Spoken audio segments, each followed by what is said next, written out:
I'm the daughter of Jimbo and Beth, sister to Chelsea, niece to Barb, Tom, Barry, and Katie, cousin to Connor, Kari, Josh, and Will, and above all else, Poppy's ultimate favorite grandchild.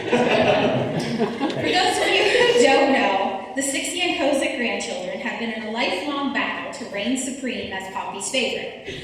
We all have our reasons. I've had 34 years, the rest of you haven't. And honestly, we're all probably Poppy's favorite to an extent, but probably especially Josh and Will because they live in Texas and aren't here to annoy him. When we weren't annoying Pop or talking too fast or too loud, making a mess, disrupting a nap, we were all his favorite in different ways. I kid, of course. It's always been a joke amongst us that we annoyed Pop and his favorite days were whenever we weren't here mugging him. If you knew Poppy, you knew, of course, he adored all his grandchildren and his great-grands, my children, Rory and Trace. I want to share some advice I learned from Pop over the last 34 years of my life. See, I got a lot of time with Poppy. In the last year, I spent quite a few days on Poppy duty, as we called it, sharing lunch and visiting. We spent a lot of time trying to get his new computer to work the way he liked, the way his old computer worked. We never got that right. Watching airplanes outside and then rushing inside to track them on the radar to see where people were going.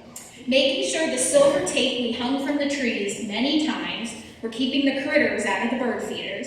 Checking the trail cam and taking ridiculous pictures of ourselves on it as we tried to reset it. I was never any good at that.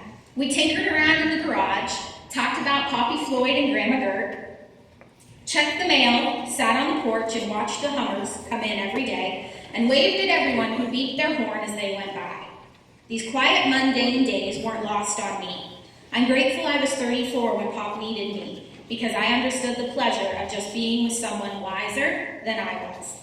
As a kid, Pop drove me to orthodontist appointments, weekly to Clarion to take dance class, where I learned the joys of the Andrews sisters, and traveled every weekend with us doing Mary. We spent a lot of time together, and even then I knew it was nice and I was grateful, but the last few years I really appreciated my Poppy.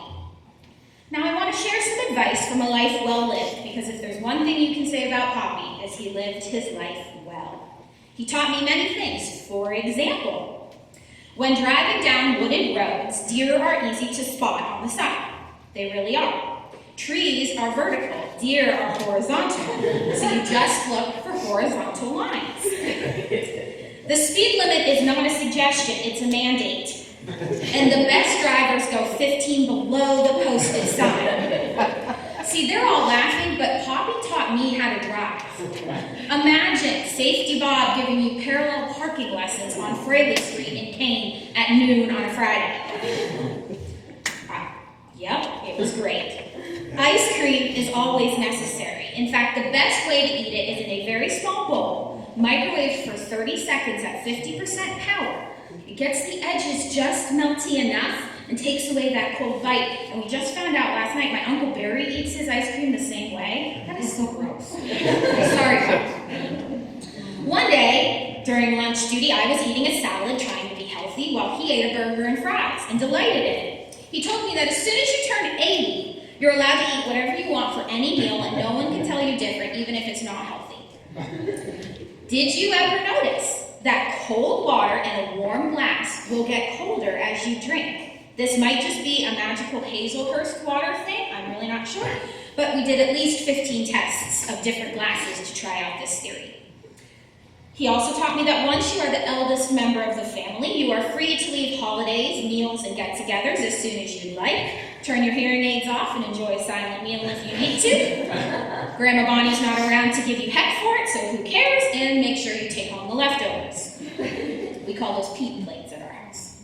Oatmeal cream pies count as breakfast. There's oatmeal. Hello.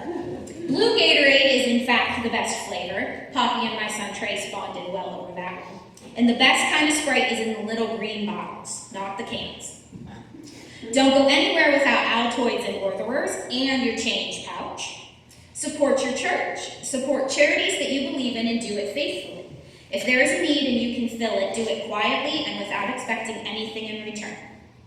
If you buy your birthday cards for the entire year in January, get crisp bills from the bank right away, fill them and put the names on them, you don't have to worry about it the next 11 months. And if you really want to cement yourself as Poppy's favorite, let Poppy drive you to the post office in Hazelhurst. If something happens on that 30-second drive, well then, dang it, you went out with the best. Forget that your mom, aunt, and uncle have all forbade Poppy to drive. Give them the keys, say a quick Our Father, and let it go. Spoiler alert, we all survived. And Pop and I decided Barb, Beth, and Barry did not need to know about our adventure. I could go on and on about my Poppy Bob. He will always be one of my favorite people. From the phone calls about nothing, and then the immediate call back was something he forgot to tell me. The monthly $10 bills he would send me in college with a note that always ended in, "Love ya, hun." I feel so blessed to be Kate, granddaughter of Bob and Bonnie. I come from good stock, hardy, sturdy, reliable, kind, hardworking, honest, giving, God-fearing people. I know the day Pop arrived in heaven, Grammy was there to meet him. 24 years is a long time to be apart from your one true love. I can't wait for the day I will see them both again. So when you get home tonight, have a Sprite for Poppy. Maybe some Oreos or the good chocolate chip cookies that you can only get at Costas. Say a prayer for someone who needs it. Wipe down your counters, rinse out your coffee pot, and fold your laundry. We could all be a little more like Poppy. Thank you.